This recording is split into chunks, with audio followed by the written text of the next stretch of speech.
Have you realized that most of your unhappiness in life is due to the fact that you are listening to yourself instead of talking to yourself?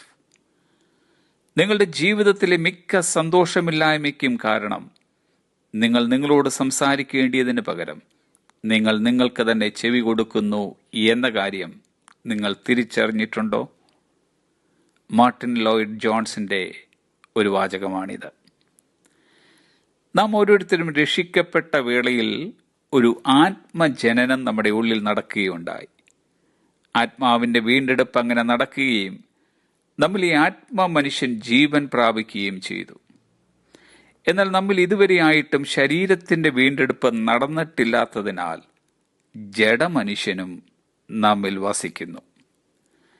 നമ്മൾ ഈ മനുഷ്യന്റെയും ജഡമനുഷ്യന്റെയും ഇടയിലൂടെ നാം നമ്മുടെ ക്രിസ്തീയ ജീവിതം നയിക്കുന്നു. നമ്മളെ മനുഷ്യനും ജഡമനുഷ്യനും ചിന്തകളും വിചാരവികാരങ്ങളും നമ്മെ നിയന്ത്രിക്കുവാനുമുള്ള ശക്തിയുമുണ്ട്. എന്നാൽ തിരുവചനം പറയുന്നു, റോമർക്കെഴുതിയ ലേഖനം 8-ാം അധ്യായത്തിന്റെ 6-ാമത്തെ വാക്യം, ജഡത്തിന്റെ ചിന്ത മരണം, ആത്മാവിന്റെ ചിന്തയോ ജീവനും സമാധാനവും തന്നെ. നമ്മിലെ സന്തോഷത്തെയും സമാധാനത്തെയും സ്വസ്ഥതയും കെടുത്തിക്കളയുവാൻ ജഡം ചിന്തിക്കുമ്പോൾ അവയൊക്കെ നിലനിർത്തിക്കൊണ്ടുപോകുവാൻ ആത്മാവും ചിന്തിക്കുന്നു. നിന്റെ ജീവിതം പാഴായിപ്പോയി. ഈ പ്രതിസന്ധിയിൽ നിന്നും നിനക്കൊരു രക്ഷയില്ല. നീ എന്നും ഇങ്ങനെ വിഷാദിച്ചിരിക്കും.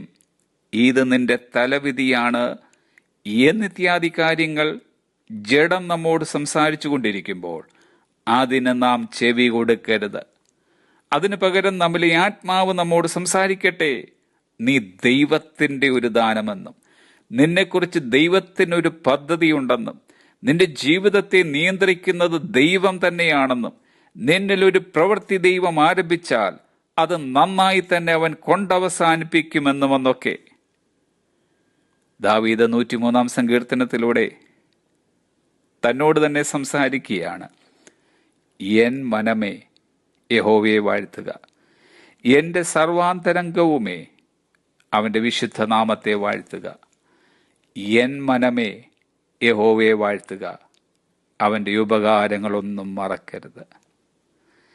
അതിപ്രധാനമായി 2 കാര്യങ്ങൾ നാം എപ്പോഴും നമ്മോട് തന്നെ സംസാരിച്ചു കൊണ്ടിരിക്കണം.